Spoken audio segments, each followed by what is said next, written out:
Time now for your forewarned weather with Cedric Haynes.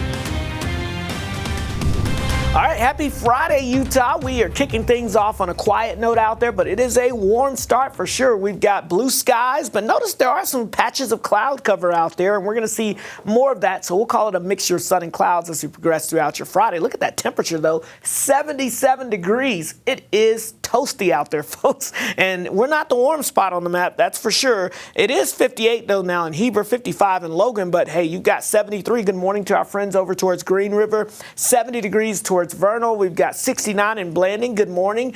If you're out towards Lake Powell this morning, getting ready for a long weekend, we've got temperatures around 82 degrees to kick off the day.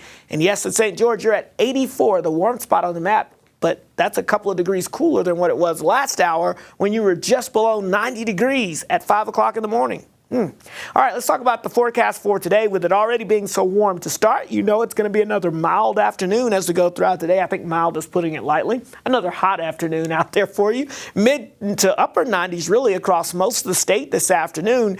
But we will see those temperatures for areas south of I-70 still climbing in a lot of spots like Moab, 103, 101 in Lake Powell, and yes, 107 expected in St. George for today. That's why we still have these extreme heat warnings that are in effect for Lower Washington County, including St. George, Ivins, Hurricane, over towards Springdale. We've all got that potential for some of that dangerous heat, which just basically means if you're not taking the necessary precautions, you can see those heat illnesses increase in this type of heat out there that continues for day after day after day. So be careful with that, especially for our athletes out there. Of course, you know, we got Beehive Blitz underway, and if you're in St. George or playing in St. George today, kickoff temperature 105. Whew. It is going to be toasty now. So get towards the fourth quarter, we'll drop it down into the 90s, barely. But notice, I think there's actually going to be a decent chance that we'll see a couple of passing showers in St. George by the second half of the games heading into the evening hours. I'll show you more of that on Futurecast in just a moment. The Wasatch Front looking mainly dry, but still temperatures in the mid-90s at kickoff, dropping into the 80s by the second half. So here's Futurecast.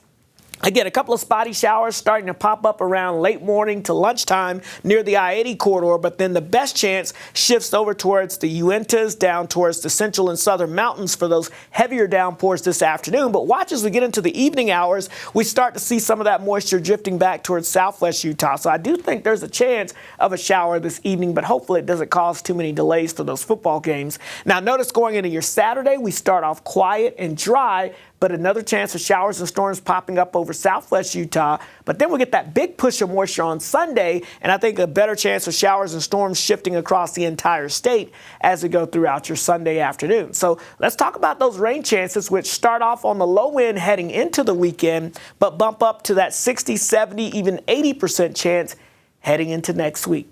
St. George, 107 for your high today, 104 Saturday. Monsoon moisture really kicks in Sunday into next week, which means increasing rain chances and decreasing temperatures. The Wasatch Front will go from the mid-90s to the low 80s with those increasing rain chances next week. All right, let's get a check on your traffic this morning, and as we get you out the door, you'll be able to see here as we look at State Street, 1700 South here in Salt Lake City. All is quiet this morning on State Street.